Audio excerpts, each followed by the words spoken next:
제가 페이스북에서 저와 이제 잘 알고 있는 목사님께서 올린 감동적인 글이 있어서 짤막하게 하나 소개하고 말씀을 시작합니다.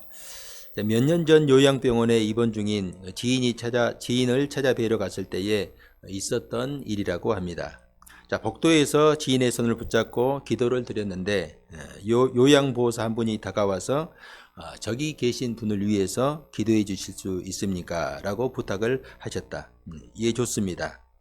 휠체어에 겨우 몸을 기대어 계신 분께 이것저것 묻지 않고 진심으로 기도를 했다.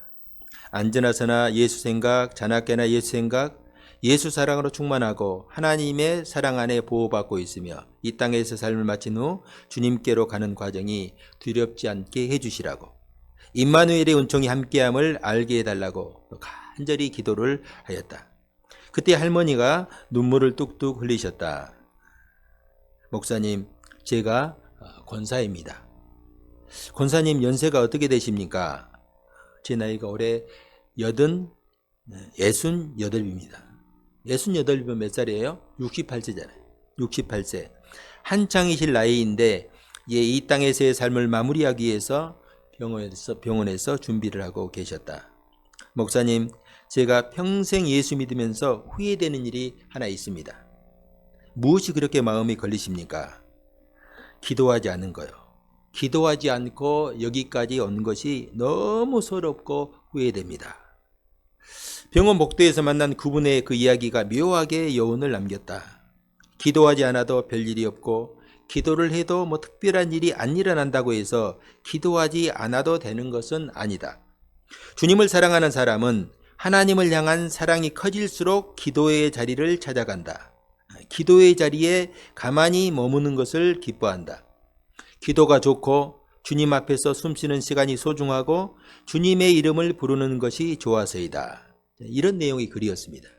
그리고 글 말미에 주님을 사랑하는 사람은 기도의 자리를 찾아간다. 기도의 자리에 가만히 머무는 것을 기뻐한다.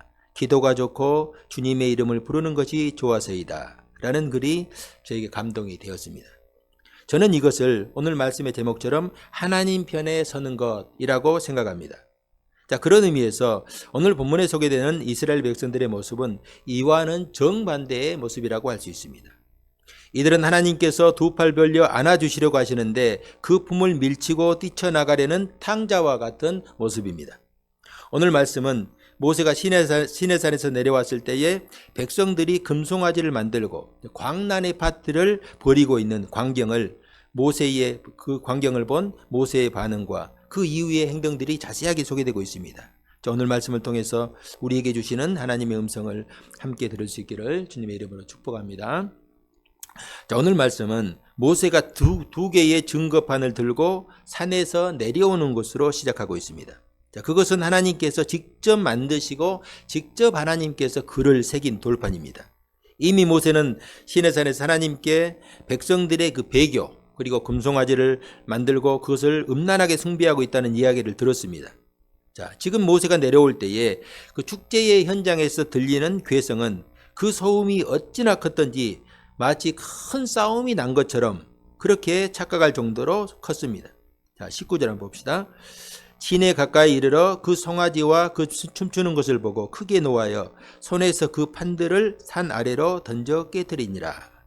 모세가 본 것은 백성들이 금송아지를 만들어 놓고 소리를 지르면서 광란의 춤을 추는 광경이었습니다.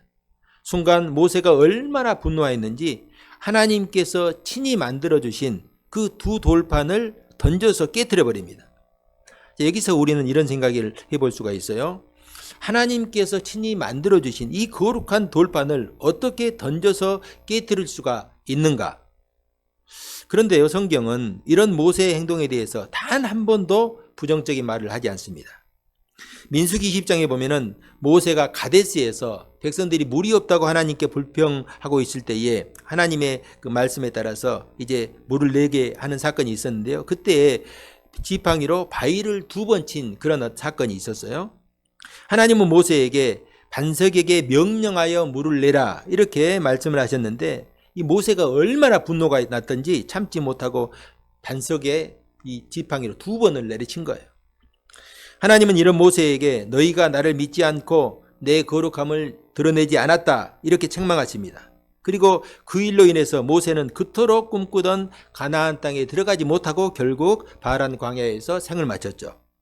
자, 그런데 오늘 본문에서 모세가 하나님이 주신 법궤를 던져서 깨뜨렸는데 아무런 하나님의 책망이 없습니다.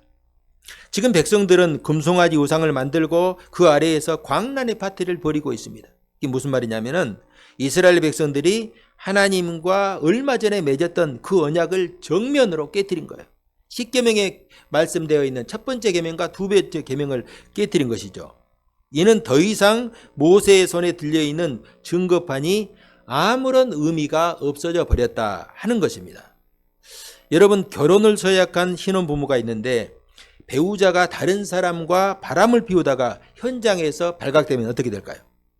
결혼 서약은 아무런 의미가 없어져 버립니다.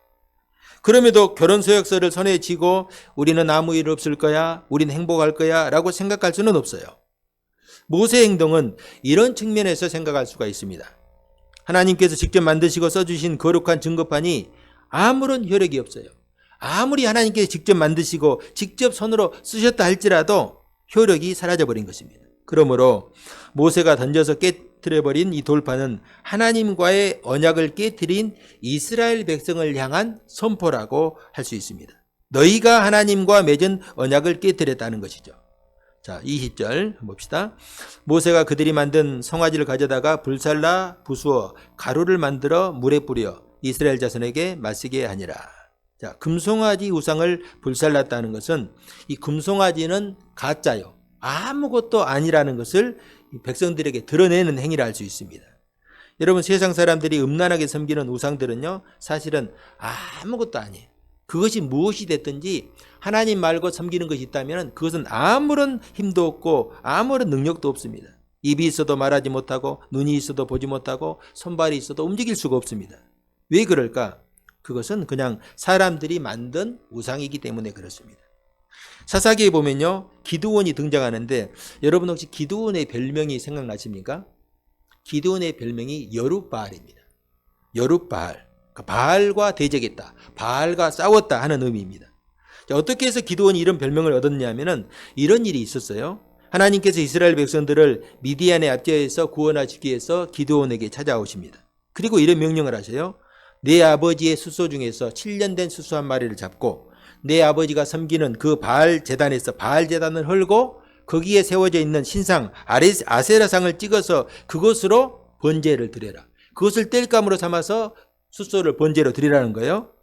여러분, 당시 이스라엘 백성들은 여호와 하나님 외에도 버젓이 바알과 아세라를 섬기고 있었어요. 특별히 이 기드온의 아버지 집에 바알 신당이 있을 정도였습니다. 심지어 기드온의 아버지가 그 바알 신당을 섬기는 일에 앞장서고 있었어요. 자, 기드온의 입장에서 바알 제단을 헐고 신상을 쪼갠다는 것은 굉장히 두려운 일이죠. 무서운 일이죠. 만일 그 일을 행하다가 발각이라도 되면은 어떻게 될지 모르기 때문이에요. 바알 이 신이 무서운 게 아니라 바알 신을 음란하게 섬기는 사람들이 더 무서운 것이죠. 그래서 기드온이 자신의 집에서 있는 종 10명을 데리고 이 사람들이 무서워서 낮에는 하지 못하고 밤에 한밤중에 바알 제단을 헐고 부수고 이 아세라 신상을 부수어 가지고 저녁에 이 아버지 집에서 잡은 그 서로 번제를 드립니다. 다음 날 어떻게 되었을까요? 당연히 아침에 가서 이제 아침 이 제사를 드리려고 누군가 들어갔겠죠. 바알 제단에 들어가 보니까 난리가 난 거예요. 바알 제단이 회파되고 아세라 신상이 찍혀져 가지고 사라진 거예요. 누가 바알 제단을 헐고 이런 일을 행했는가 이제 알아보니까 누가 있어요? 그 요아스의 아들 기드온이 주도해서 이런 일이 한 것이 밝혀졌습니다. 사람들이 한결같이 기드온을 당당 잡아서 죽여야 한다 외칩니다. 그렇지 않으면은 바알 신의 저주가 우리에게 미칠 것이다 이렇게 생각한 것이죠. 이때 기드온의 아버지 요아스가 나섭니다. 자, 사사기 6장 31절에 보면은 요아스가 이렇게 말합니다. 너희가 바알을 위해서 다투느냐? 너희가 바알을 구원하겠느냐? 그를 위하여 다투는 자는 아침까지 죽임을 당하리라. 바알이 과연 신일진데 그의 제단을 파괴하였은즉 그가 자신을 위해 다툴 것이니라. 바알이 진짜 신이라고 한다면은 그가 자신을 위해서 싸울 것이다. 여러분, 이건 기드온의 아버지가 자기의 아들을 살리기 위해서 한 말이지만은 이건 정확한 말이죠. 정말로 바알이 살아있는 신이라고 한다면 자신을 대적한 사람을 스스로 심판하지 않겠습니까? 그런데 바알은 사실은 아무것도 아닌 우상이기 때문에 아무것도 할 수가 없습니다. 지금 모세가 금송아지 우상을 불사른 것도 이런 측면에서 생각할 수가 있어요. 금송아지가 진짜 신이라고 한다면 두려워서 어떻게 이런 일을 할 수 있겠습니까? 성도 여러분, 세상 사람들이 음란하게 섬기는 우상들이 사실은 아무것도 아니다, 아무것도 아닌 것을 그렇게 섬기고 있다는 것을 우리가 잊지 말아야 돼요. 자, 또 한 가지, 금송아지를 불살라 가루로 만들어서 물에 뿌려가지고 그 물을 마시게 했어요. 자, 이것은 이스라엘 백성들의 죄를 분명하게 지적하는 것입니다. 자, 이것도요, 또 민수기 5장에 보면은 의심의 소재라는 것이 있습니다. 의심의 소재라는 건 무엇이냐면은 남편이 아내의 불륜이 의심이 되는데 증거가 없어요. 심증은 가는데 물증이 없어요. 이럴 때에 아내가 남편을 제사장에게 데리고 가면은 제사장은 성소에 있는 그릇에 성소에 정결한 물을 담고 성소 바닥에 있는 티끌을 그 물에 섞습니다. 그리고 그 여인에게 마시게 합니다.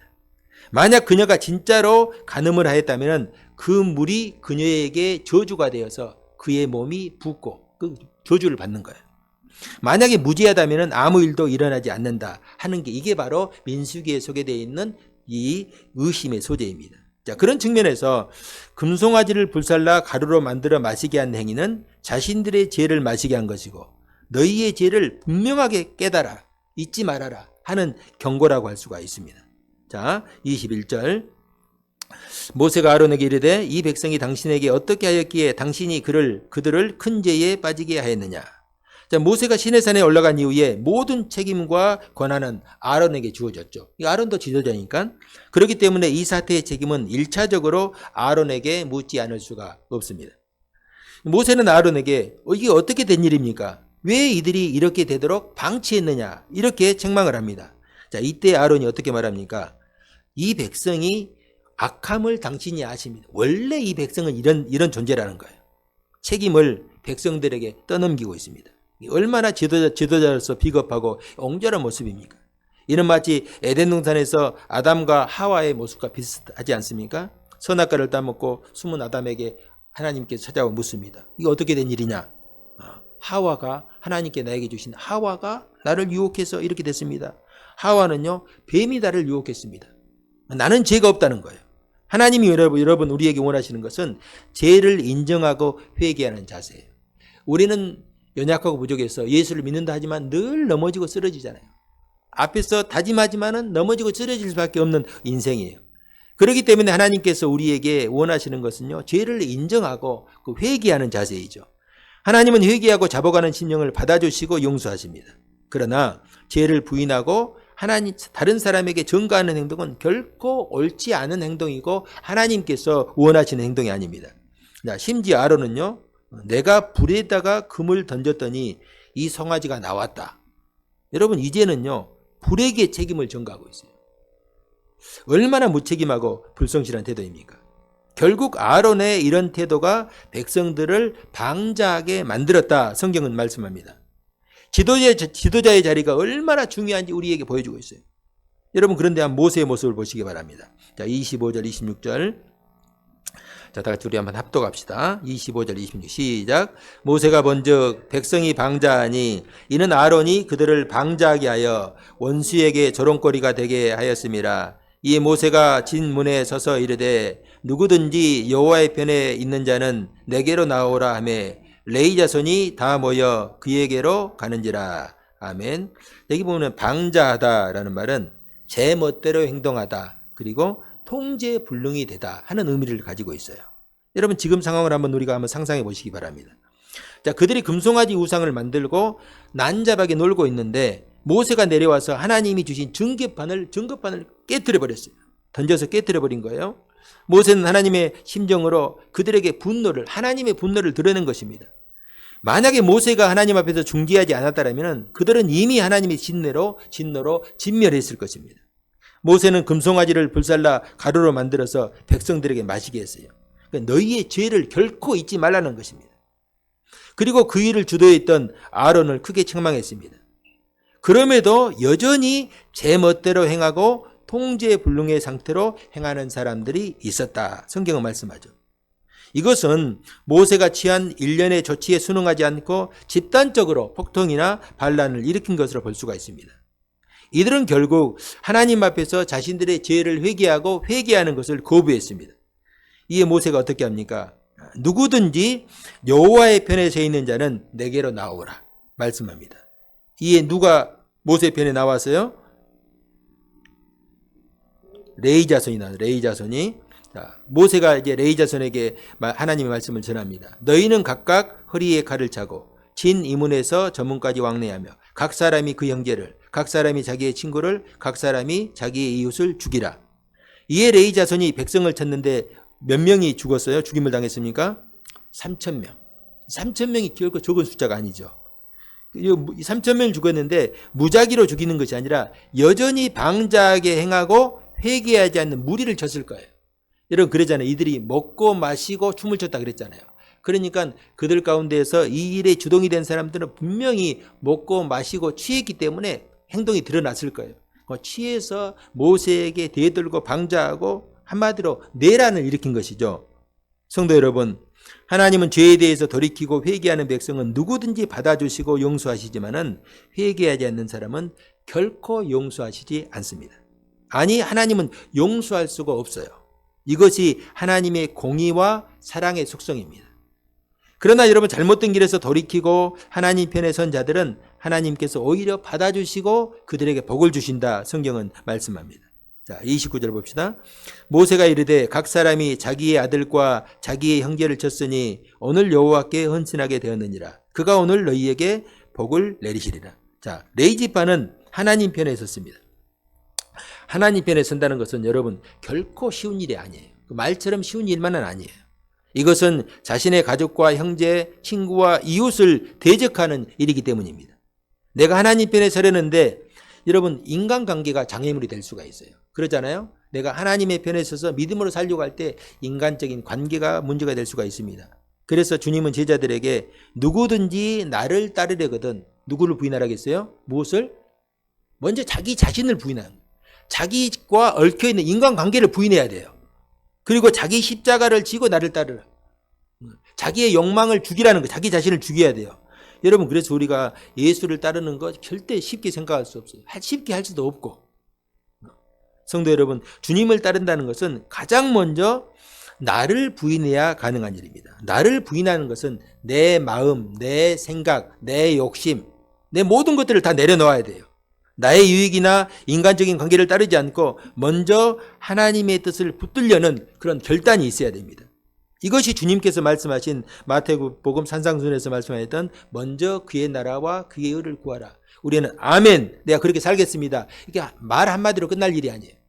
내가 지금 가지고 있어서 무엇을 먹을까, 무엇을 마실까, 무엇을 입을까 세상적인 모든 염려를 다 내려놓았을 때 내가 먼저 그의 나라와 의를 구할 수 있다 하는 것이죠. 보통 사람들은요, 우리가 교회에 나올 때 나와 내 가정의 문제가 내가 잘 풀리는 마음에서 예수 믿으면 복 받는다고 하더라, 잘 된다고 하더라 하는 그런 마음, 소망을 품고 예수를 믿는 경우가 많이 있죠. 그러나 우리가 예수를 믿고 예수를 온전히 알게 되면은 순서가 바뀌게 돼요. 어떻게 바뀌게 됩니까? 그 무엇도 하나님의 뜻에 우선할 수가 없어요. 나와 가정이 잘 되도록 하나님을 내 편으로 끌어들이기보다는 하나님의 뜻에 맞게 자신과 가정을 끌고 가야 됩니다. 하나님을 나와 우리 가정에 맞추는 것이 아니라 나와 우리 가정이 하나님께 맞도록 서 있어야 돼요. 이런 사람은 하나님께서 모든 것을 책임져 주실 뿐만 아니라 모든 것으로 더욱 풍성하게 하신다. 오늘 본문에도 약속하고 있잖아요. 그가 오늘 너희에게 복을 내시리라. 누구에게? 레위 지파에게.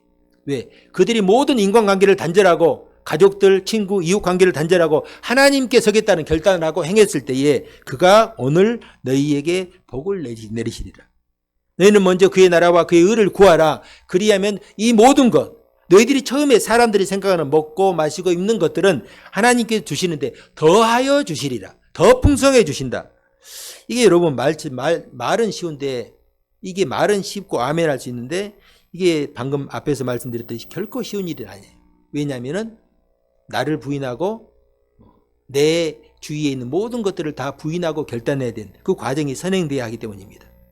저는 우리 성도님들이 하나님 편에 서서 하나님께서 기뻐하시는 그런 뜻을 붙들고 순종하며 살아갈 수 있기를 주님의 이름으로 축복합니다.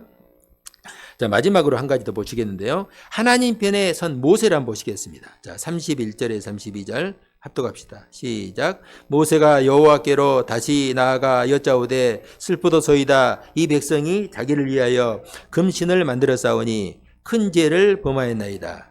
그러나 이제 그들의 죄를 사하시옵소서. 그렇지 아니하오면 원하건대 주께서 기록하신 책에서 내 이름을 지워버려 주옵소서. 아멘. 이 말씀은 조금 우리가 영적인 의미가 들어있기 때문에 좀 깊게 보시겠습니다. 자, 모세는 이스라엘 백성이 저지른 죄악의 심각성을 깨달았어요. 그렇기 때문에 그런 백성을 위해서 중보하여 기도할 때 자신의 생명을 담보로 걸고 기도를 드립니다. 이 백성을 용서하지 않으시려면 내 생명을 생명책에서 지워버려 주십시오. 무지막지한 지금 기도를 하고 있는 거예요. 그런데 여러분, 모세가 이만큼 기도했으면 하나님, 우리가 알고 있는 하나님이라 한다면, 그래 모세야, 내가 너희 그 마음을 알았다. 내가 용서해 주겠다. 없었던 일로 하겠다. 이렇게 해야 되잖아요. 그런데 하나님께서 어떻게 응답하십니까? 자, 33절. 여호와께서 모세에게 이르시되 누구든지 내게 범죄하면 내가 내 책에서 그를 지워버리리라. 또 34절 하반절에 보면은 그러나 내가 보응할 때는 그들의 죄를 보응하리라. 내가 죄를 지은 대로 갚겠다 그 말이에요. 모세의 간절한 기도가 하나님의 심판을 잠시 유보할 수는 있었지만은 하나님의 심판을 피할 수는 없다 그 말이죠. 왜 그럴까? 왜 모세의 기도가 이렇게밖에 효력을 발휘할 수 없을까? 이런 생각이 들 수 있잖아요. 자, 그것은요, 모세 역시 연약하고 죄악된 인생이기 때문입니다. 모세는 이제 오늘 성경에서, 구약 성경에서 장차 오실 그리스도를 예표하지만은 그리스도는 아니에요. 그래서 하나님은 이제 이 죄를 대속할 성막을 짓도록 하셨습니다. 지금 오늘 우리가 보고 있는 이 말씀이 앞뒤로 샌드위치 구조로 되어 있다 했잖아요. 앞에 성막을 지으라는 하나님 말씀, 뒤에는 성막을 짓는 말씀. 그 가운데 지금 금송아지 사건이 있거든요. 우리는 금송아지를 섬길 만큼 이렇게 타락한 족속인데 하나님께서 결국은 용서해 주신다는 말씀인데, 이것이 무슨 말이냐면 성막을 통해서 하나님께서 죄를 속하는 기능을 하겠다 이 말이거든요. 그러니까 모세의 기도를 들으시고 하나님께서 잠깐 죄에 대한 심판을 유보하시는데 피할 수는 없다. 죄에 대한 그 대가를 피할 수 없다. 결과를 피할 수 없다 말씀하셨잖아요. 그리고 이제 이 얘기가 끝나면은 성막을 짓는 역사가 시작됩니다. 그러니까 성막을 통해서, 성막에서 드려지는, 성소에 드려지는 제사장의 제사를 통해서 너희의 죄를 내가 사해 주겠다. 속죄하겠다. 그러니까 제사장의 속죄 제사를 통해서 내가 너희의 죄를 속해 주겠다. 그런데 여러분, 우리가 신약에서 보면 알 수 있듯이 제사장에 드리는 속죄 제사도 완전하지 않아요. 그래서 제사장은 매번 제사를 드리잖아요. 매년마다 대속죄일, 7월 10일 대속죄일에 백성들의 죄를 가지고 가가지고 또 제사 드리고, 또 그 다음에 또 제사를 드리고, 매번 제사를 드려요. 이 말은 무슨 말이냐? 성막에서 드리는 제사 역시 완전하지 않다 하는 거예요. 그래서 하나님은 약속하신 그리스도를 보내신 것입니다. 이 땅에 오신 예수님은 십자가 위에 죽으심으로 완전한 속죄를 이루셨고 부활 승천하셔서 하나님 보좌 우편에 앉아 계십니다. 이 부분을요, 히브리서 기자가 히브리서 7장 25절에 이렇게 말씀합니다. 그가 항상 살아계셔서 그들을 위하여 간구하십니다. 지금도 우리 주님은요, 우리를 위해서 간구하셔요. 왜? 우리는 예수 믿으면서 늘 넘어지기 때문에 늘 간구하셔요. 그리고 히브리서 8장 6절에 그러나 이제 그는 더 아름다운 직분을 얻으셨으니 그는 더 좋은 약속으로 세우신 더 좋은 언약의 중보자니라. 예수님은요, 더 아름다운 직분, 더 좋은 약속, 더 좋은 언약의 중보자 이렇게 말씀하잖아요. 지금 히브리서 기자는요, 예수님과 모세를 대조해서 설명하고 있는 거예요. 집에서 여러분 시간 있을 때 히브리서 8장을 한번 읽어보세요. 히브리서 기자가 모세와 예수님을 대조해서 설명하고 있어요. 여러분, 모세의 직분도 영광스럽고 아름다운 것이 사실이죠. 여러분, 이 땅에 모세처럼 하나님과 친밀하게 교제한 사람은 단 한 사람도 없어요. 하나님은 다른 사람과 같지 않고 모세와 사람과 대하는 것처럼 그렇게 말씀을 하셨잖아요. 제가 목사 안수 받은 지 30년이 넘었는데 한 번도 하나님께서 사람의 음성으로 저에게 말씀하신 적이 없어요. 그런데 하나님은 모세에게는 사람에게 얘기하는 것처럼 그렇게 말씀하셨다. 얼마나 모세가 우리보다 더 영적이고 하나님과 가까웠던 사람이겠어요. 그러나 예수님은 모세보다 더 아름다운 직분을 얻으셨다. 이렇게 히브리서 기자가 증거하잖아요. 왜냐하면 모세는 그리스도의 모형과 그림자이지만은 예수님은 언약의 실체요 완전한 중보자다. 모세의 중보는 그래 소중해요. 그러나 불완전해요. 완전하지 않아요. 그러나 예수님의 중보는 완전하다. 그래서 예수님은 더 좋은 언약의 중보자라. 이렇게 히브리서 기자가 증거하고 있습니다. 자, 30절 본문 30절 하반절에 한번 봐봅시다. 여기 보면은 모세가 이렇게 말하죠. 내가 이제 여호와께 올라가노니 혹 너희를 위하여 속죄가 될까 하노라.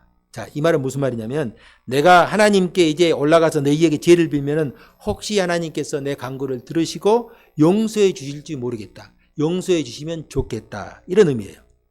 그러나 우리 주님은요, 혹시가 아니라 완전한 죄에 대한 이 속량, 속죄를 이루셨습니다. 모세의 중보는 즉각적인 멸망을 면하였지만은 죄 지은 자에 대한 각자의 책임은 여전히 남아있어요. 그러나 예수 그리스도의 중보는 즉각적인 용서와 은혜를 우리에게 베풀어 주셨습니다. 누구든지 주의 이름을 부르는 자는 구원을 얻으리라. 영접하는 자고 그 이름을 믿는 자에게는 하나님의 자녀가 되는 권세를 주셨으니. 성도 여러분, 우리는 연약하고 부족하여 늘 죄에 넘어지고 쓰러지기 쉽습니다. 이때마다 우리에게는 영원한 대제사장 되시는 예수 그리스도께서 계심을 우리가 기억할 수 있기를 바랍니다. 요한 사도는 또 이렇게 말씀했어요. 하나님이 세상을 이처럼 사랑하사 독생자를 주셨으니 이는 그를 믿는 자마다 멸망하지 않고 무엇을 주시라 하심이라? 영생을 주시라 하심이라. 우리는 사실 죄 때문에 언젠가는 멸망해야 되거든요. 잠시 죄가 유보되었다 할지라도 멸망해야 되거든요. 그런데 하나님께서 이 죄악을 위해서 영원한 우리의 대속자, 중보자 예수님을 주셔서 멸망해야 될 우리를 멸망하지 않고 영생의 길로 인도해 주셨다. 이 땅에 독생자로 오신 예수님 편에 우리가 서고 믿는 자마다 멸망이 아닌 영생의 길을 우리에게 하나님께서 약속해 주셨습니다.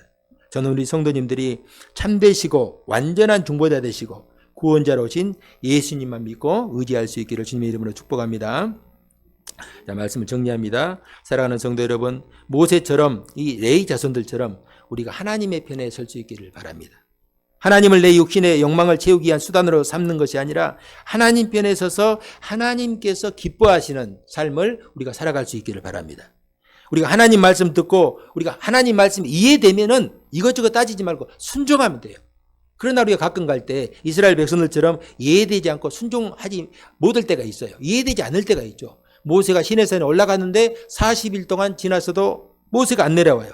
이해되지 않아요. 죽었을까 살았을까. 그럴 때에 모세를 바라보지 마시고 누구를 바라봐야 돼요? 하나님을 바라봐요. 하나님을 모세가 부르셨다면 하나님은 모세가 지키실 것이다. 그러니까 이해되지 않으면 하나님을 향한 믿음, 하나님을 신뢰하는 그 믿음으로 하나님을 바라볼 수 있기를 바랍니다. 마지막으로 우리의 영원한 중보자 되시고 구원자 되시는 예수님 편에 설 수 있기를 바랍니다. 그분을 내 마음의 주인으로 삼고 그분의 말씀에 순종하는 삶을 살아갈 수 있기를 바랍니다. 그래야면 주님께서 우리의 인생을 책임져 주시고 약속하신 주의 복들, 우리에게 필요한 인생의 모든 것들로 풍성하게 채워주실 것입니다. 우리 이 한 주간도 하나님 편에 서서 주님과 동행할 수 있기를 주님의 이름으로 축복합니다.